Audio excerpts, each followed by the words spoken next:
বৰ ঘৰত সোমালে বিদেশী বঙালী ৰজা বহতীয়া হ'ল অধিকাৰ স্বাভিমান ভাষা মোৰ অভিমান বনিয়াৰ হাতলৈ গ'ল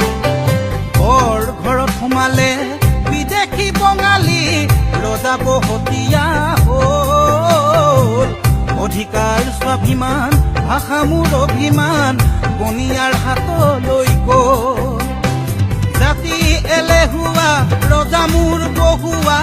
নেতা মোৰ আবেগৰ দালাল আইক বেছি খালে